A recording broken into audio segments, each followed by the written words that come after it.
अर्थव्यवस्था के लिहाज से आज का दिन काफी महत्वपूर्ण माना जा रहा है। बजट तो पेश होने में लगभग अब 24 घंटे के आसपास का समय रह गया है, लेकिन हाँ, जो आर्थिक सर्वेक्षण की जो रिपोर्ट आएगी, जो पेश की जाएगी, वो काफ़ी ज़्यादा महत्वपूर्ण मानी जा रही है। आपको बता दें कि 2017-18 के लिए आर्थिक सर्वेक्षण आज प्रस्तुत किया जाएगा। बजट से पहले आर्थिक सर्वेक्षण पेश किया जाता है, जिसमें कि देश की आर्थिक हालात का पूरा ढांचा होता है। पिछले एक वित्तीय वर्ष के अंदर या फिर पिछले 12 महीनों में भारतीय अर्थव्यवस्था में कितने घटनाक्रमों की समीक्षा की जाती है, इस पर भी फोकस रहेगा। सरकार की नीतिगत पहलों और छोटी अवधि में, मध्यावधि में अर्थव्यवस्था की संभावनाओं पर भी प्रकाश डाला जाएगा इस आर्थिक सर्वेक्षण के अंदर। वहीं आर्थिक सर्वेक्षण मुख्य आर्थिक सलाहकार के साथ एक आर्थिक जानकारों की टीम तैयार करती है। तो आज जो आर्थिक सर्वेक्षण पेश होगा, इस पर सभी की निगाहें होंगी कि किस तरह के जो रोडमैप यहाँ से सरकार देती है, साथ ही साथ जो विकास के आंकड़े हैं वो किस प्रकार पैन आउट हो सकते हैं आने वाले समय के अंदर, उस पर फोकस रहेगा। साथ ही आप इस कार्यक्रम का हिस्सा तो बनेंगे, लेकिन अगर आपकी भी कुछ उम्मीदें हैं वित्त मंत्री अरुण जेटली जी के साथ में, तो वो भी आप #इकोनॉमी टुडे पर ट्रैक कर सकते हैं।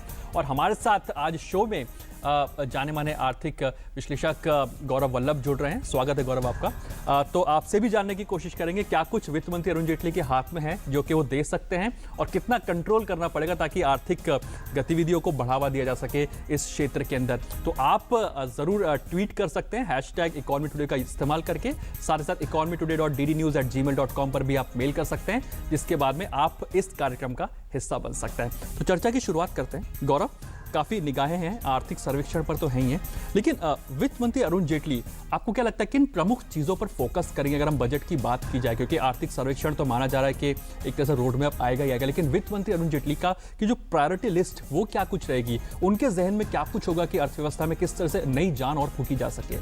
देखिए, इस सवाल का जवाब देने से पहले थोड़ा सा आर्थिक हालात को समझ लिया जाए।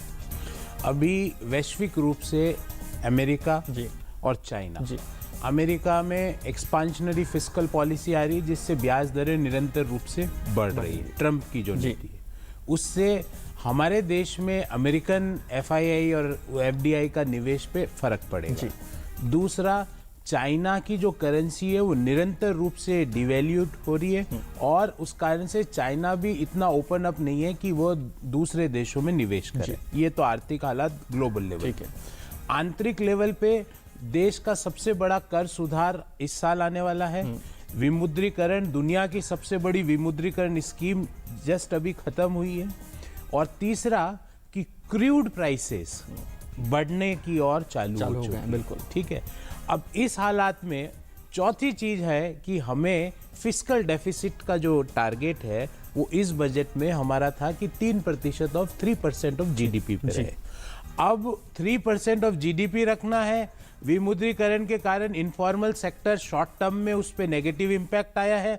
वापस कैसे उस सेक्टर से जॉब में भी लॉस हुआ है, तो वापस कैसे उस सेक्टर की जॉब लॉस को फॉर्मल सेक्टर में कैसे एम्प्लॉय किया जाए, ये सब चीजें फाइनेंस मिनिस्टर के दिमाग में रहेगी। ये domestic as well as the internal जो इश्यूज है।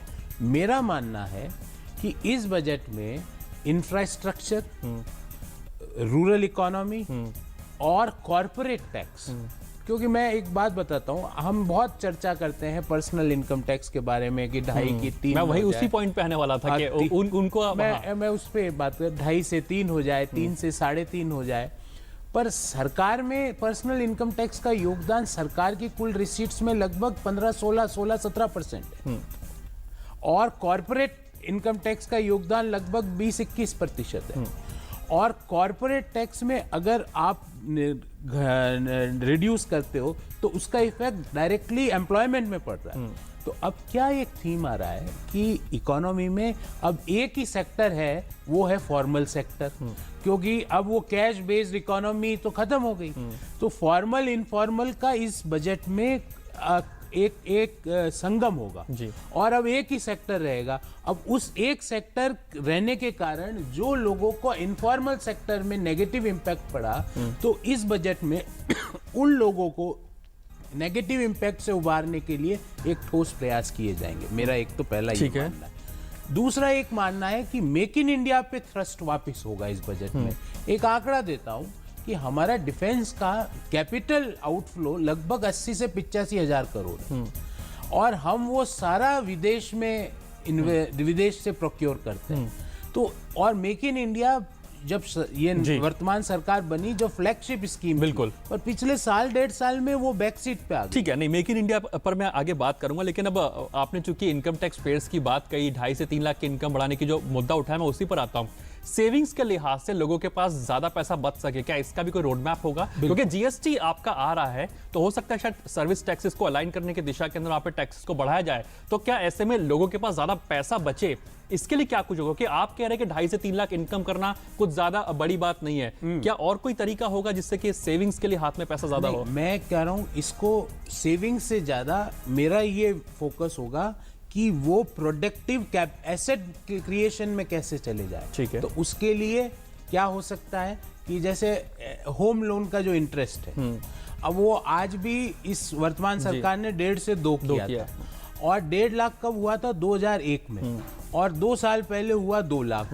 मतलब 15 साल में ये 50,000 बढ़ा, जबकि मकान की कीमतें पिछले 15 साल में 3 गुना से ज्यादा बढ़ चुकी है। तो ये एक तो सेविंग, ये इंटरेस्ट है, इस कंपोनेंट को एक अलग करें।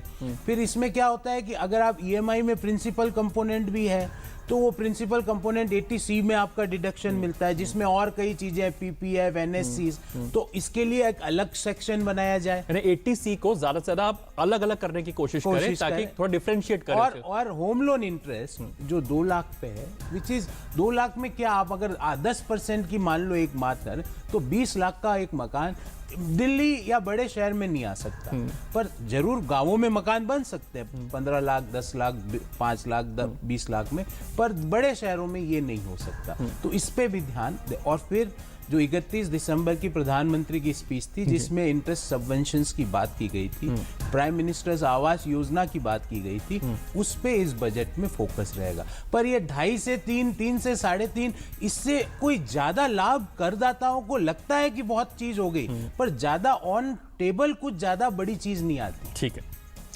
Well, Gaurav, we also will discuss about the economic survey that will be tabled today. That is most important because the economic survey would, in a way, set the tone of the budget as well. So, how are you looking at it as an economist? Because this economic survey is, in fact, many aspects apparently are to be observed on this because, like, say, the post-demonetization, the various other things. In fact, GDP growth projections, not taking considerations, the last 2 months into consideration. Which aspects do you think will play a key role in the economic survey that would tend to set the tone for the budget? नहीं, one of the very important thing which I am waiting, that there is a reduction of 0.5% in GDP growth, but that was not before taking the demonetization. That's what I was saying. The last 2 months are not taken into consideration. This survey will give us that this demonetization is going to affect the GDP growth to what level. Everybody is waiting for that. True. Because that is going to give a big direction to where to move, and definitely government is preparing budget keeping that figure in the mind. Second thing, that we had talked about digital and this less cash and all those things. So how much less digitization had happened? Does the people had changed their habits? I will give you one example. In 2015, World Bank had done a study on society, and they found that neither by penalization nor by incentive the tax compliance can be increased. बिल्कुल। The tax compliance is more a psychological and a social factor, and keeping that into consideration, UK government had introduced nudge units with their tax officials, and their nudge units gives a behavioral aspects to the taxpayers that yes, you should pay the tax because you should be a partner in nation building, and the results are very good for the UK. Tax compliance had increased. So we have to think beyond penalizing or beyond incentivizing the good people and penalizing the bad people. We have to hit the social and psychological patterns of the SSC. So I think as a progressive state, and India is a very progressive state, so we have to get the best practices of the world. So these things are also important. So I am looking for 3 things in this economic survey. First, post demonetization, what is the impact on GDP? Second, how much digitization actually in percentage term, how much it is coming? That because pre demonetization we were having 2% of the transaction under cash. Yes. Now how much is coming after the demonetization. बिल्कुल गौरव, जो आपने tax की बात की वो भारत के सरकार भी शुरू कर चुकी है, कैसे सर्टिफिकेट्स भी दिए जा रहे हैं ऑनेस्ट टैक्स पेयर्स को और साथ ही साथ लिटरेट किया जा रहा है कि कैसे आप टैक्स चुकाएं, तो भारत भी उस दिशा में आगे बढ़ रहा है। बहरहाल इस मोर्चे पे एक छोटा सा ब्रेक लेते हैं और ब्रेक के बाद जो आप सवाल कर रहे हैं, ट्वीट कर रहे हैं, जीमेल के जरिए हमसे सवाल पूछ रहे हैं, इन तमाम सवालों के जवाब गौरव वल्लभ आपको देंगे, लेकिन इस छोटे से ब्रेक के बाद।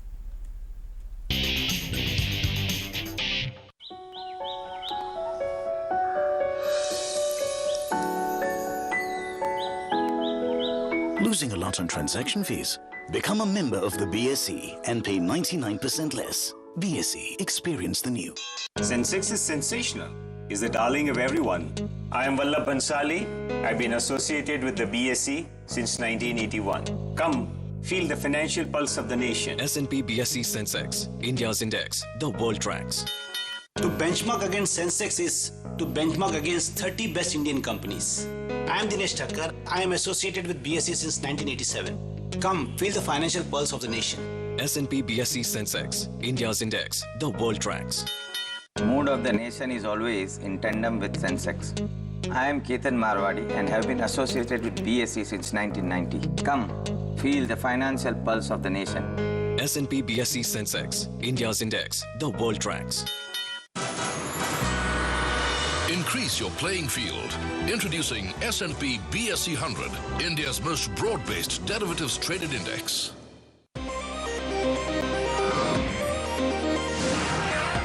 India's fastest currency derivatives exchange is here. BSE CDX, powered by Bolt Plus.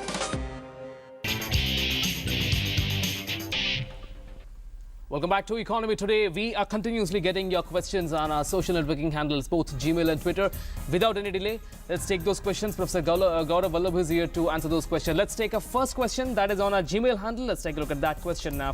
And this question, what we can expect in real estate sector? Will it rise or decline further after budget? This question is by Sirish Naik. Professor Gaurav Vallabh, what do you say about it? See, real estate sector, if you translate into two sectors, that the first sector is the affordable sector and another is the premium sector.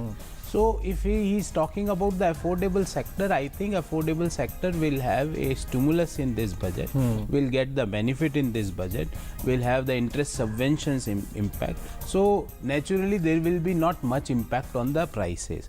But the premium sector or the higher sector may have some problems in the short term, so prices may fall in the premium sector. Right.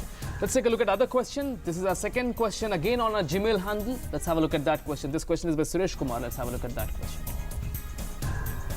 What can be expected for the banking sector in the upcoming budget? Suresh Kumar Sahu, Professor Vallabh. In the banking sector, I think that in this budget, because banking sector requires capital, so there will be some capital the creation budget. And second, banks are right now, because post demonetization had a two positive impact. First, because of the falling interest rate, their bond prices or fixed income security prices had increased. And second, they are flooded with the deposits at a very low rate, because saving bank deposit interest rate is very low. So CASA deposits are going up and they are, so I think banks profitability is going to have a positive impact, first thing.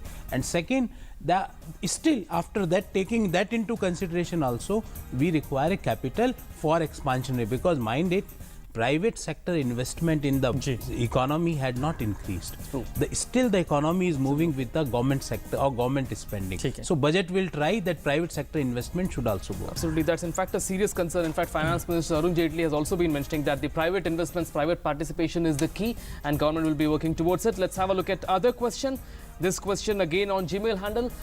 This is by Krishna Pratap, and the question is there something for unemployed people in the budget 2017? Professor Vallabh, do you see on those lines? See, naturally, as I told you, that formal sector will get a impact, positive impact.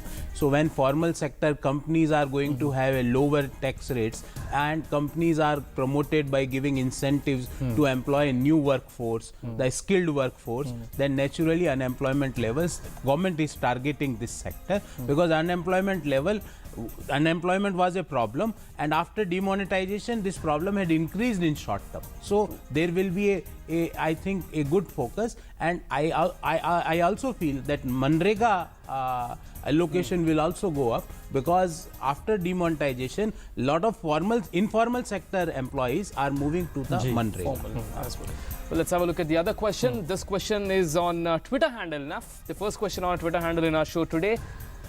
How would government revive and reinstate the confidence of investors in infrastructure sector, pushing the economy in the upward direction? This question is by Mahi Singh Raj. Infrastructure allocation is going to get a positive thing. Absolutely. And especially the rural infrastructure, because I think this is the fourth budget of the current government, and I personally feel this is the most important budget, because next budget will be the last budget technically, because after that there will be an interim budget.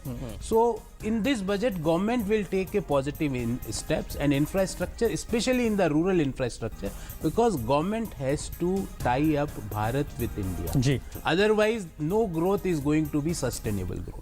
अपने infra की बात की, संक्षेप में ये भी बता सके, जो रेलवे बजट भी मर्ज होने वाला है तो रेलवे इंफ्रास्ट्रक्चर को बूस्ट करने की भी बात कही जा रही है, वहाँ वित्त मंत्री अरुण जेटली का फोकस किस तरह से और किस प्रकार से रह सकता है? देखिए, रेलवे को अपने संसाधनों को जुटाने के लिए मेरे को लगता है कि वित्त मंत्री इस बार जो रेलवे की अनुपयोगी या लेस उपयोगी जो संपत्तियां हैं उनको मोनेटाइज कर देगी। ठीक है, क्योंकि रेलवे के पास अपार लैंड बैंक है, ठीक है, रेलवे के पास अपार रिसोर्सेज है जो कि या तो उपयोग में बिल्कुल ही नहीं आ रहे या उनका उपयोग नगण्य है। तो इस पे जरूर इनको मोनेटाइज करते ही आपके पास एक बहुत बड़ा सोर्स ऑफ रेवेन्यू आ गया। ठीक है, और उस सोर्स ऑफ रेवेन्यू को रेलवे इंफ्रास्ट्रक्चर को सुदृढ़ करने में लगा दिया जाए। ठीक है, Well, absolutely. And in fact, the other question is, we're talking about the private investments infrastructure. That is one space which have to play a key role in private investments. But then still we are not getting that revival in the private investments. What should government apparently focus on to revive these private investments and infrastructure? I personally feel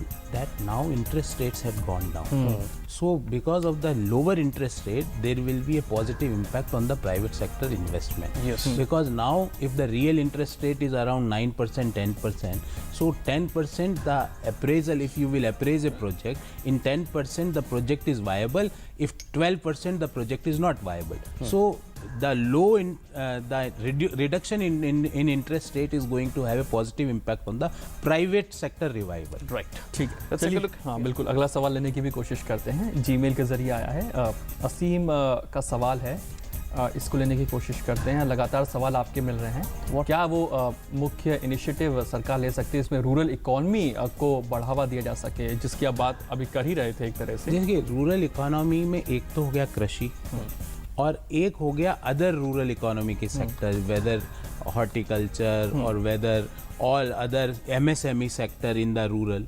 तो अब now the कृषि की जब अगर हम बात करें तो कृषि में ज़्यादातर कृषि का जो बड़ा सब्जेक्ट है वो स्टेट्स के पास है, पर कृषि में जैसे कृषि एजुकेशन, कृषि research, agricultural research, agriculture education में फंड एलोकेशन इस बजट में इम्प्रूव होंगे, क्योंकि जब तक आपके पास बेस्ट ऑफ द रिसर्च नहीं आएगी और वो सेंट्रल का सब्जेक्ट है तो उसमें एलोकेशन किया जाएगा। और जैसा मैंने पहले कहा कि कृषि का मेजर फोकस है वो स्टेट बजट में आता है। दूसरा, रूरल इकोनॉमी में दूसरे जो सेक्टर्स है रूरल इकोनॉमी में, जैसे एक कुमार अगर घड़ा बना रहा है गांव में तो वो भी रूरल इकोनॉमी का पार्ट है, तो उसको कैसे मार्केट दिया जाए, क्योंकि रूरल इकोनॉमी में दो ही प्रॉब्लम। मैं आपको एक आंकड़ा देता हूँ कि देश में लगभग 50,000 करोड़ का एग्रीकल्चर प्रोडक्ट का उत्पादन होता है साल में, लगभग 15,000 करोड़ बिकता ही नहीं है, वो वहीं पे खेत में ही खत्म हो जाता है। तो क्या प्रॉब्लम है? इंफ्रास्ट्रक्चर, रोड नहीं है। क्या प्रॉब्लम है? कोल्ड स्टोरेज नहीं है। क्या प्रॉब्लम है कि मार्केट नहीं है।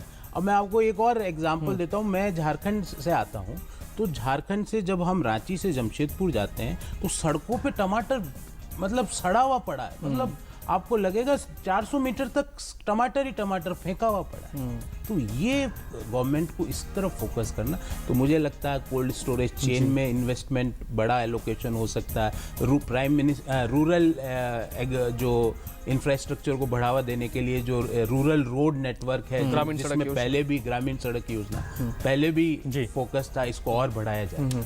Well, absolutely. Let's have a look at other question. We are continuously getting questions on both our social networking handles. Let's have a look at another question on Gmail handle. What government should do to increase the tax collection ratio and also include more people under tax slabs? This question is by Dheeraj Kumar. बहुत interesting सवाल है because एक आपको आंकड़ा देता हूँ कि 20 लाख रुपए से ज़्यादा कर टैक्स एसएससी देश में सिर्फ 2.5 लाख लोग हैं। और मुझे ऐसा लगता है कि 20 लाख से ज़्यादा इनकम दिल्ली में कईयों 2.5 की लाख होगी। लोगों की हो सकती बिल्कुल। है। मेरे को ऐसा जी लगता है। तो क्या इसका कारण यह है कि 2 चीज़ों पे आपको फोकस करना है।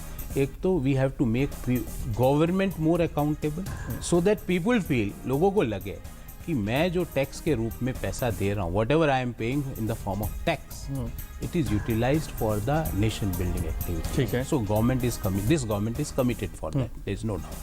Second, we have to give a psychological impact also, as I told you in the last part of our discussion, that it is all a social, we have to make a reform. That paying tax or saving tax is not the great thing you are doing. It is a crime.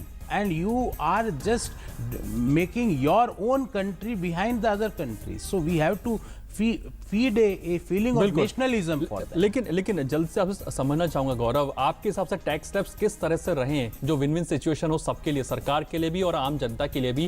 Tax slabs के अभी तक 2.5 लाख पे छूट है, इसे बढ़ा के कितना कर दिया जाए? अपर लिमिट कितनी होनी चाहिए अगर उसकी बात की जाए? जो डायरेक्ट टैक्स कोड जो सरकार नहीं लागू कर रही, उसमें तो था कि 5 लाख के ऊपर टैक्स लगे, 5 लाख तक नो टैक्स आए। और उसमें एक ये भी था कि 20 लाख के ऊपर की इनकम पे टैक्स लगे और वो भी 30% से लगे।